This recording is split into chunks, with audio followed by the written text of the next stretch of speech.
going to start our new chapter, punctuation and capital letters. तो देखो capital letters तो हमें पता है, हम कोई सेंटेंस स्टार्ट कर रहे हैं तो फर्स्ट लेटर हमेशा कैपिटल होता है, कोई प्रॉपर नाउन है, कोई फेमस चीज है, वहां पर हम कैपिटल लेटर का यूज करते हैं। तो आज हम पढ़ेंगे पंक्चुएशन मार्क्स कौन कौन से होते हैं और कौन सा मार्क का क्या यूज होता है और कैसे मतलब हम उनके मीनिंग समझेंगे। The word punctuation has been derived from the Latin word punctum, which means a point यानी एक stop। और ये वर्ड इस वर्ड से आया है, ये हमें इसलिए यूज करते हैं ताकि हम किसी सेंटेंस को अच्छे से पढ़ सके, हमें क्लैरिटी आए और हम उसका मीनिंग अच्छे से पढ़ पाए, और अगर हम कुछ लिख रहे हैं तो सामने वाला भी उसको समझ पाए। तो देखो बहुत सारे होते हैं जैसे full stop, semicolon, quotation mark, exclamation mark, question mark, colon और कॉमा। तो सबसे पहले हम फुल स्टॉप सीखते हैं। It is use at the end of the declarative and imperative sentence, जैसे he is an honest student. तो कोई भी बेसिक सी चीज होगी उसके एंड में जब फिनिश हो जाता है तो हम फुल स्टॉप का यूज करते हैं। फिर सर्टेन एब्रिविएशन, यानी हमने किसी का नेम छोटा करके लिखा, एम एस धोनी, तो महेंद्र सिंह धोनी को हमने एम एस धोनी लिखा तो तब भी वहां पे हमने 2 डॉट्स लगा दी। Comma, comma is the shortest pause and pause, यानी हमें हल्का सा रुकना है, सबसे कम देरी का ये पॉज होता है। और ये कहाँ कहाँ पर यूज होता है, जैसे कोई वर्ड्स हो गए, हमारी लिस्ट है, हमें वर्ड्स को सेपरेट करना है, तो please keep a pen, a pencil, an eraser and a scale in your bag, कि तुमको ये चीजें अपने बैग में रखनी है। तो हमने कॉमा लगाकर चीजों को सेपरेट कर दिया। After a nominative absolute, it being Sunday, I am going to stay indoors, की जैसे कि आज संडे है तो मैं बाहर जाऊंगा। फिर कोई नाउन या फ्रेज को हमें अपोजिशन में यूज करना, तो my son Piyush was a very good runner in his childhood, कि मेरा बेटा पीयूष वो अपने बचपन में बहुत ही अच्छा रनर था, वो बहुत तेज भागता था। फिर अगर हमने सबऑर्डिनेटिव एडवर्ब क्लॉज को पूरे सेंटेंस से अलग करना है, if you have the reference book please explain me the mystery, अगर तुम्हारे पास रेफरेंस बुक है तो प्लीज मुझे जो इसकी मिस्ट्री है वो एक्सप्लेन कर दो।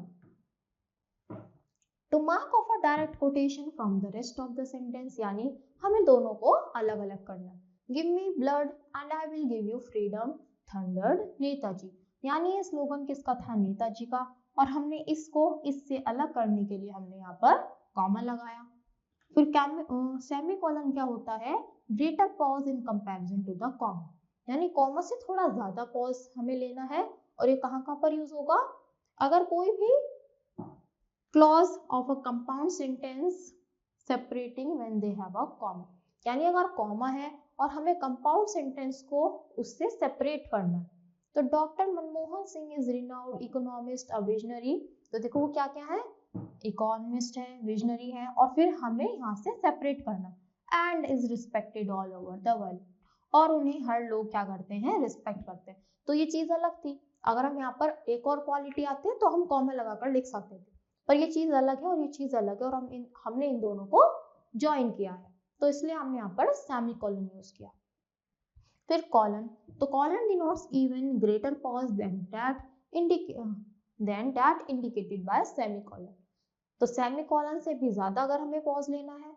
To mark a direct quotation, अगर हम कोई कोटेशन बोलते हैं तो हम वहां पर सेमीकोलन, कि माय टीचर सेड, मेरी टीचर ने बोला, honesty is the best policy, तो यहाँ पर हमने किसका, कॉलन का यूज किया। फिर इन्यूमरेशन, जैसे हम बोलते हैं कि इसके कितने टाइप्स हैं, तो the kinds of noun are proper, common and abstract, तो जब हमें टाइप्स बताने हैं, काइंड्स बताने हैं, तब भी हम कॉलन का यूज करते हैं। फिर आता है कोटेशन मार्क, यानी जो स्पीकर के एक्चुअल वर्ड्स होते हैं, अगर हमें वो एज इट इज लिखने हैं तो हम उनको कोटेशन मार्क में पुट करते हैं। तो राम सेड, राम ने क्या बोला, I am going to the market, हमने ही नहीं लगाया, he was going to the market, हमने एज इट इज उसके बोले हुए वर्ड्स किसमें, कोटेशन मार्क में पुट कर दी। क्वेश्चन मार्क, जब हम किसी से क्वेश्चन पूछेंगे, is used to indicate the end of a question, तो वेयर आर यू गोइंग, तुम कहाँ जा रहे हो, और क्वेश्चन मार्क। एक्सक्लेमेशन मार्क, जो हमारी फीलिंग्स को एक्सप्रेस करता है, चाहे हम खुश हैं, उदास हैं, गुस्से में हैं। Alas, oh dear, what a sweet mango it is, long live the queen, how terrible, तो इन सब सेंटेंसेस के एंड में हम एक्सक्लेमेशन मार्क का यूज करते हैं। फिर आता है हमारा capital letters, are used with particular types of noun in certain position in sentence and with some adjectives. सबसे पहले टू स्टार्ट अ सेंटेंस, यानी कोई भी सेंटेंस स्टार्ट हो रहा है तो वहां पर हम उसको यूज करेंगे. There are no exceptions to this rule. This means that after a full stop you always use a capital. तो इसका कुछ एक्सेप्शन नहीं है. अगर फुल स्टॉप आ गया तो आपको नेक्स्ट सेंटेंस कैपिटल लेटर से ही स्टार्ट करना है.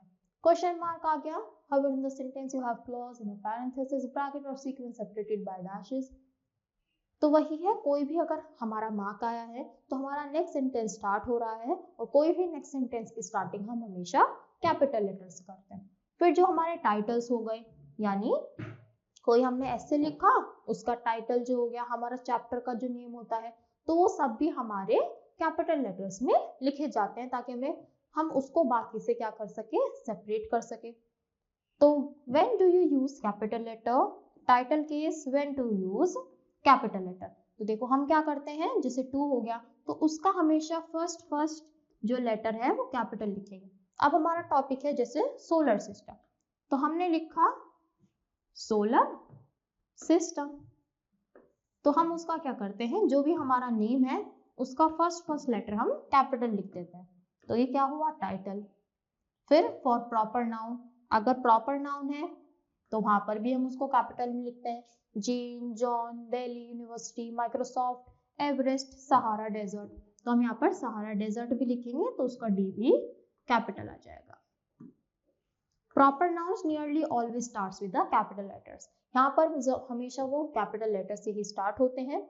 जैसे इसमें कुछ एक्सेप्शंस भी, जैसे आईफोन, ईबे, तो इन्होंने लिखा ही हुआ है ऐसे है, इनका लोगो ही ऐसे है, ये लिखते कैसे, इसलिए हम इसको चेंज नहीं कर सकते. I went to the University of Delhi today.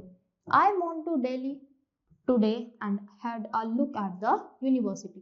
तो अगर हम ऐसे लिखेंगे तो यहाँ पर हम इसको कैपिटल नहीं लिखेंगे, सिर्फ दिल्ली को लिखेंगे. पर अगर हम यूनिवर्सिटी ऑफ दिल्ली लिख रहे हैं तो फिर हमें उसके अकॉर्डिंग इन लेटर्स को कैपिटल लिखना पड़ेगा. तो ये कुछ चीजें हैं जो हमें याद रखनी पड़ती है. तो यही वो चीज यहाँ पर समझाई गई है. फिर आते हैं acronyms. The acronyms generally work like title case. You capitalize the important words and not and of or.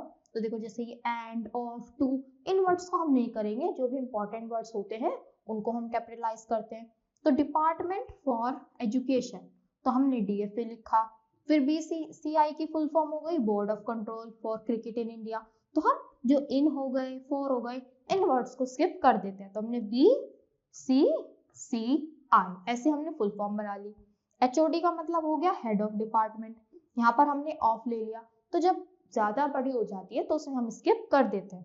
WHO world health organisation, तो छोटी में तो हम काउंट कर लेते हैं, पर अगर कोई बड़ा है तो वहां पर हमें छोटे मोटे वर्ड स्किप कर देते हैं. फिर आते हैं कॉन्ट्रैक्शन, यानी हमने कॉन्ट्रैक्ट किया. ये भी बिल्कुल एक्रोनियम्स की तरह होते हैं, बट ऑल्सो इंक्लूड वन और more letters from within the same word. पर ये उनमें से एक दो वर्ड्स इंक्लूड कर सकते हैं. जैसे हाई फिडेलिटी का मतलब होता है हाई फाई, वाईफाई का मतलब होता है वायरलेस फिडेलिटी. तो हमने HI में से हाई ले लिया और FI में से फिडेलिटी में से FI ले लिया, तो इनको मिलाकर हमने बना दिया हाई फाई.